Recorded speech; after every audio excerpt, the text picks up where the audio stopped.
So we got a lot of information about housing, specifically new homes and existing home sales. We got a lot of Fed speak as we end this week. So let's jump into it.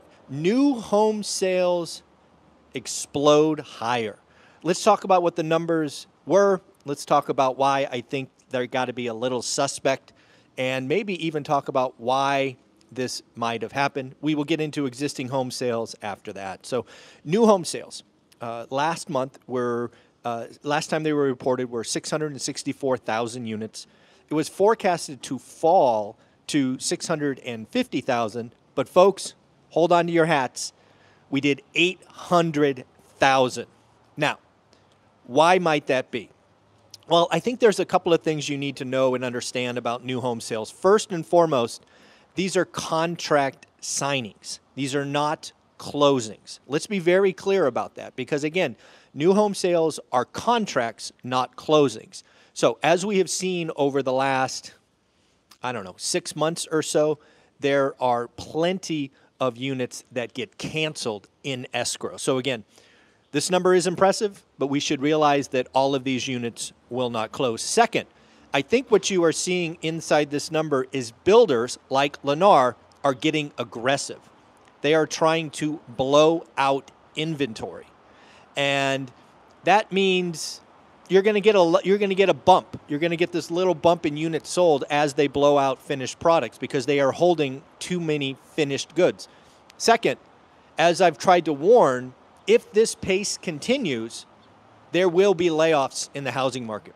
Subcontractors will be laid off because they are not starting as many units as they are selling. So the inventory of finished goods will go down. So I believe what builders are showing us, much like Lennar, is they are hitting the pause button for new product. Hence, you're getting this kind of blow off top. You're getting this artificial bump. A lot of people are going to look at this 800,000 number and say things like the economy is booming, housing is booming. Not the case at all. I think this is just a setup for kind of a sugar high, and we will see where we go from here. Now on to existing home sales, which just came out this morning and actually was the number I was waiting for before we started today. Existing home sales, last time they were reported, were just over 4 million, 4.01. They were expected to fall below 4 million to 3.96. I thought they would even go lower, and I was wrong. I was wrong again.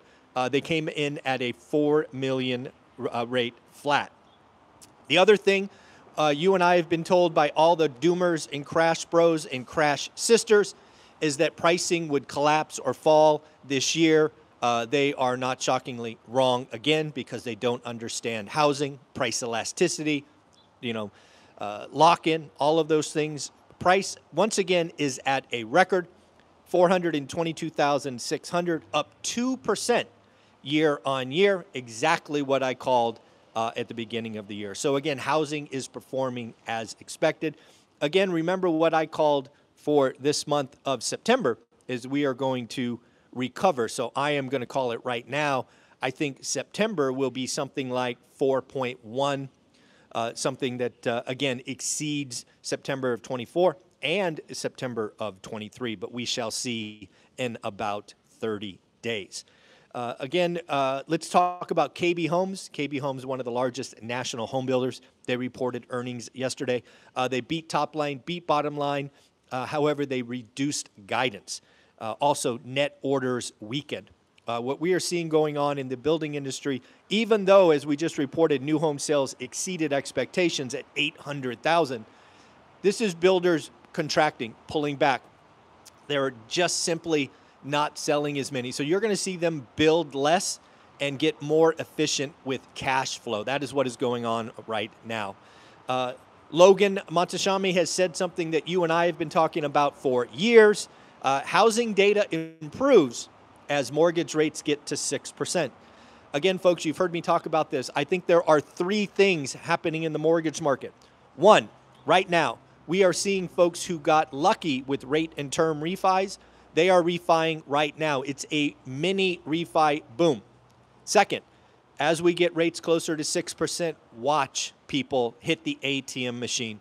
People are going to hit the ATM machine, take cash out of their homes, Hopefully they pay down debt, they invest, they have cash reserves. Hopefully they do good things, but you and I both know they're going to go shopping, they're going to go spending. They deserve that vacation, they deserve that car, and they are just going to ladder up their house and go shopping. We have learned from consumers the last 30 years, you and I. All right, folks, let's get into Fed speak. Lots of Fed presidents this week, talking 15 of them in all. We'll start with Fed President Daly. The labor market is not weak. Again, as we talked about Fed presidents at the beginning of the week, I said, we want to know who is a hawk and who is a dove. Because as the economy is changing, you and I need to know who is on what side, because as data comes in, we can watch them change. So Fed President Daly, San Francisco, clearly a hawk. She is saying the labor market is not weak. Okay, so we get to watch that together. Goolsbee, I am uncomfortable front-loading rate cuts. Hawk, he is basically saying, give me more data, we will respond in the future. Back to Fed President Daly, Fed rate cuts don't help housing supply. The Fed is getting, in my opinion, due calls out for breaking the housing market. What the Fed is trying to do, including Powell, which I have notes on later, we can't fix supply. Well, as I've said many times for the last 3 years, the Fed broke housing. You already broke it, buddy. Own that. You can't unfix that. It is clearly broken. Fed President Daly goes on to say, recession risk is very low right now. More on that in a minute. We got a GDP print that we will talk about. Next, this is not stagflation. I'm reminded of what Powell said one time, I don't see the stag or the flation. I think they're going to eat those words, but we shall see. Hard to say when more rate cuts are coming. So again, we know clearly that Fed President Daly, San Francisco, is a hawk, so we can put her on the board and we can watch things unravel going forward. Back to Fed President Goolsbee. Trump policies are to blame for his reluctance to lower borrowing costs. What is Goolsbee saying? Basically, President Trump messed up the chessboard, inserted these tariffs, and now he is left to pick up the pieces. This, again, is what Fed President Goolsbee is saying. Also, Goolsbee is saying is, hey, if we didn't have these risks, he would be more open to cutting. Now let's go to the man at the top of the chain, Fed President Powell. We do not see meaningful weakness in the labor market right now is my addition. Again, folks, it is very clear that some of the Fed presidents are saying the labor market is not weak. A la Daly said exactly that. Labor market is not weak. So we can watch that. You and I could watch the data roll in, like this morning with the weekly unemployment claims. More on that in a minute. But these are the things that you and I could watch to see in real time as the Fed changes their mind. Next up, Fed President Powell. Businesses are unsure about investment and hiring environment right now. Again, this is very interesting to watch because we can, again, watch this unravel or change in real time. Are businesses hiring, investing, capital, all of that? Are they going to be using the big, beautiful bill to make investments, things of that nature? So again, very, very interesting to watch. Shout out Economic Ninja. I just saw a comment from him saying, I think, fake bounce or something like that. Again, we covered that right at the open. I agree with you. I think this is a blow off top, but more on that in a minute. Tariffs are not to blame for big inflation. I thought that was very, very interesting. Again, tariffs have not hit the consumer as of yet. There are many layers in the supply chain being consuming that cost, so very, very interesting. The hiring rate has really dropped. This is what you and I have talked about, or at least I have warned. I think this is going to be very much like the early 80s, an environment where my old man was unemployed for 11 months. I believe what we are going to see is not necessarily a high unemployment rate, like maybe you were used to in the pandemic, the Great Recession, the dot-com era, right, which everything collapsed at once. What we are going to see is duration risk. So if you are unfortunately laid off, you are going to see length of time, it's called duration, be very, very much extended, right? Where duration might have been, I'm going to make up these numbers, Duration risk may have been 100 days in past cycles. I unfortunately think in this cycle, it might be 200 days. So again, if you are unlucky enough to get laid off, it's going to be tough because, again, I think the hiring rate is much, much lower. So again, these are the things that you need to watch for. Other Fed presidents, we got two more before we get into the data. We got Fed President Bostic. This one's interesting. This one is like, I can't believe he said this out loud. This is a big deal. Fed President Bostic said, I think the neutral rate is around 1.25%. And if you don't know what that means, this is what happens. We are currently at 4%, so we are very restrictive. Again, this is assuming that Bostic is correct, that the neutral rate is 1.5 or 1.25%. That means we can cut 11 times, 11, just to get to neutral. Now, you and I have talked about other Fed presidents that think neutral is at 3.5, which again means we can only cut 2 times. So again, this is very important stuff to understand, because if the neutral rate is truly, as Bostic says, at 1.25, you can get ready for massive rate cuts. Not immediately, because Powell's still in charge, but his job is up in a heartbeat. And then come May, watch who becomes Fed president, and you will see a rate-cutting cycle like few others. Again, this assumes that Fed President Bostic is right and neutral is as low as 1.25%. I think that's crazy. Let me just be very clear. I think 1.25% is crazy talk. But hey, I'm not one of the 12 voting members of the Fed, so my vote does not count. So again, your job, my job, is to stay in front of this, because we can make investment decisions if this happens. Last Fed president to talk, Fed President Michelle Bowman. Again, if you don't remember, Michelle Bowman was one of the 2 dissenting votes 2 sessions ago. She is a dove, where we heard from Daley as a hawk. We now know Bowman is a dove. She said, and I quote, I see 3 rate cuts in 2025. That means 2 more in October, in December. She is concerned about housing weakness, potentially leading to an accelerated drop. I have not heard anybody talk about this. This is very much like the GFC, where weakness led to more weakness. This is the cascading things that destroyed housing last time. That is something we should all pay attention to. Labor market could deteriorate fast in the next coming months. I would argue that the labor market is deteriorating right in front of our eyes, but more on that in a minute. Let's get to one fun fact. I don't know if you guys watch sports or any of that stuff, but I just saw the Chicago Bears set a record. Yes, apparently there was a minority stake sold in the Chicago Bears that valued them at $9 billion. Yes, folks, $9 billion value of the Chicago Bears.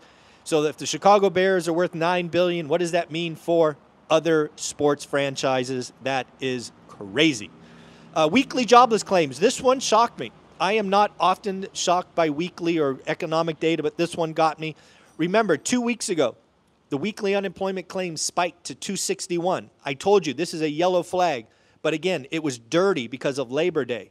Last week, they came in at the more practical 232. This week, hold on to your hat, 218. We haven't seen a number as low as 218 in quite a while. I did not check the 10-year note this morning. I probably should have, because I expect the 10-year note to be up.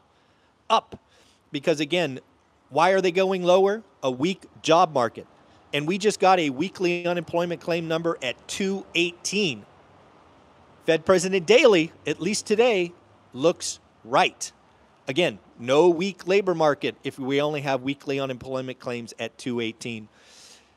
We just got our third and final reading about Q2 GDP, and it is off the charts. Last time we got a reading at 3.3, it was revised up to 3.8.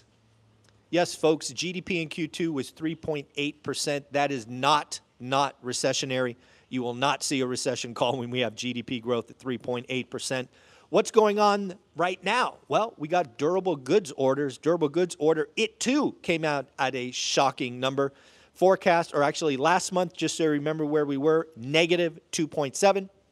was expected to come in at negative 0.4. Again, it's a good number. Came in at 2.9%. Again, beating expectations by a mile. Shout out to the folks at Starbucks. Unfortunately, you are going through a $1 billion restructuring. That means they will be closing stores and laying off employees. I don't know if you guys saw this, but it looks like Tai Lopez got caught being dirty. These are, of course, only acquisitions. He is not guilty until proven guilty by a court of law. But Tai Lopez is accused of running a $112 million Ponzi scheme. Got to watch out for those social media folks. Remember, folks, Thatch Nguyen told me one time in private, the bigger the name, the lower the return. So, again, shout out, yeah, not good, not good. Tai Lopez, shame on you. Shame on you. Lastly, folks, Ray Dalio out with an interesting quote that I actually had to go look up. Again, Ray Dalio says that very, very dark times are coming. And when in doubt, Ray Dalio reaches back in for a Chinese proverb, which I had not heard. He said, this is a 500-year-old Chinese proverb. A smart rabbit has 3 holes, which I didn't really understand what that meant. Basically, what that meant is, given danger around, they have 3 places they could go to hide. So hopefully you like this daily financial news. Hopefully the noise in the background isn't too bad. But let's shout out 2 people. First, Jeremy. Jeremy, thank you very much for joining School. Again, School is the place where everyday wealth builders go. I look forward to the day when we are over 500 members strong, so please help me get there.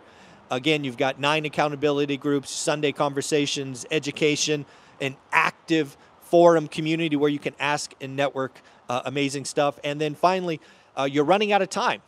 We are running a special in September to get your Vegas tickets. I want to thank Rob for buying his ticket. Again, if you buy tickets, you can get $100 credit for Teachable, get some free courses, or get credit on the big course. You will also be invited to an October conversation, a very private discussion where you can talk to me directly and ask questions. And because I want to make sure the sales go well this month, I will send you an autographed book. So you will all be getting an email from me if you bought books in September saying, hey, which book do you want and where can I mail it? So folks, at the end of the day, I hope you have a wonderful day. We are in Huntington Beach for a quick visit in and out because we are speaking at Thatch Nguyen's event. So hopefully this was okay. Hopefully you appreciate it. And we'll be back in the studio Sunday. So take care, everyone. Have fun. Peace.